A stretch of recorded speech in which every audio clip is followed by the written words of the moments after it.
En février, lors de la Bourse Rideau, qui est en fait un événement qui regroupe les diffuseurs indépendants du Québec, on a remporté le prix du diffuseur de l'année. C'est quand même assez valorisant, si on peut dire. Il faut se rappeler qu'il y a 8 ans, le Théâtre du Riff n'existait pas. En fait, on était en travaux de rénovation du cinéma pour installer une scène au cinéma. Et donc, c'est de là qu'il y a eu la possibilité pour notre organisation de faire la présentation des arts vivants dans un théâtre en bonne et due forme. Et à partir de là, on est passé de 10 spectacles à presque une trentaine par année de spectacles professionnels. Et donc, on a vraiment étendu le plus possible dans tous les horizons. Et donc, ça a attiré l'attention du reste du Québec, des autres diffuseurs et de l'industrie, en fait, du spectacle. C'est vraiment une très jolie salle. C'est un cinéma qui a été construit dans les années 50. Et donc, on retrouve encore son design art déco. Et ça a été conservé quand on a restauré pour y installer une scène. Et donc, nous, ce qu'on fait, c'est qu'on descend l'écran de cinéma devant la scène pour présenter du cinéma. On présente du cinéma commercial et du cinéma d'auteur.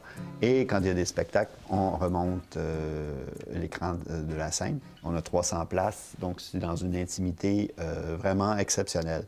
Assez étroit, ce qui donne vraiment l'impression à l'artiste d'être en contact direct avec les gens. Et les gens ont vraiment l'impression d'être en contact direct avec les artistes. Ça apporte une sorte de valorisation là, pour l'ensemble de la communauté parce qu'en fait, il ne faut pas se le cacher, dans un petit milieu comme ça, il faut vraiment que tout le monde se mette ensemble pour qu'on puisse avoir ces infrastructures-là.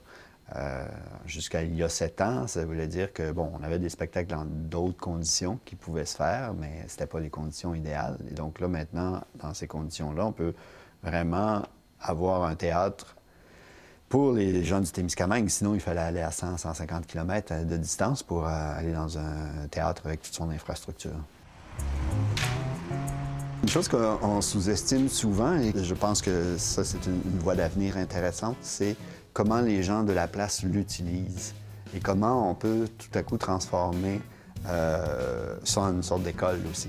Permettre aux gens de s'initier à la scène et tranquillement de les accompagner vers une professionnalisation. Nous, on travaille de plus en plus à faire des résidences avec des artistes professionnels et ça, c'est un volet qui est vraiment intéressant.